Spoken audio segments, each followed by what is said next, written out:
নিশ্চয়ই যারা বলেন যে আমার রব হলো আল্লাহ, আল্লাহ আমার রব, রব্বুল আল্লাহ, আল্লাহ আমাদের রব, এর উপরে তারা প্রতিষ্ঠিত থাকে।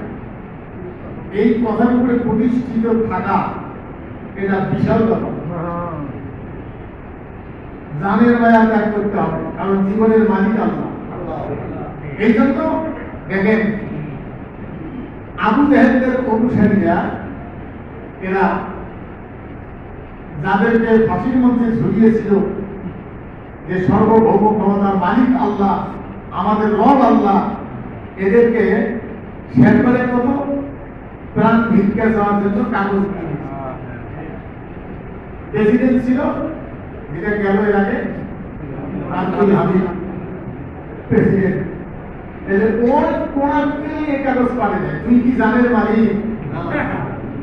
হ্যাঁ, প্রাণ ভিক্ষা দেওয়ার জন্য প্রেসিডেন্টের কাছে কাগজ, তার পক্ষ থেকে কাগজ দেয়।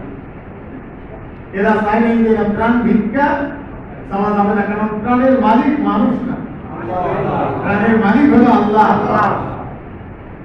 আর এটা প্রাণ ভিক্ষার কাগজ পাঠিয়ে দেয়। যারা প্রাণ ভিক্ষার কাগজ তারা পাঠিয়ে দেয়, এই দীর্ঘ শৈল শাসকেরা, এরা হলো আবু জাহেলের অনুসারী, ফেরাউন নমরুদের অনুসারী। তোমরা তোমাকে প্রাণ ভিক্ষার কাগজ পাঠিয়ে দেয়।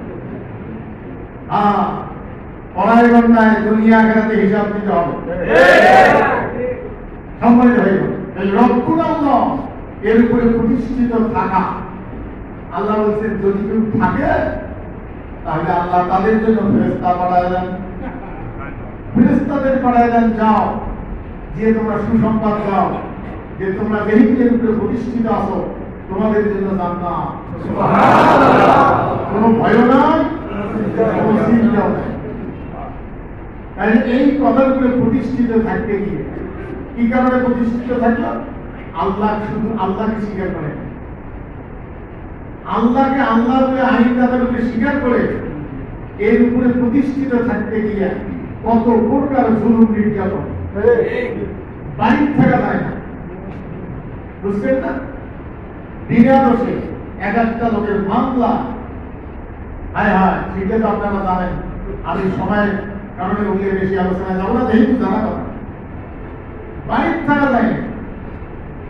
তাহলে এর উপরে প্রতিষ্ঠিত থাকতে গিয়ে জেলখানায়, বাড়িতেও শান্তি নেন, শান্তিকে ঘুমাইতে পারে। তারপরে আমাদের জীবন ব্যবস্থা হলো আল্লাহর দেওয়া, আমাদের জীবন ব্যবস্থা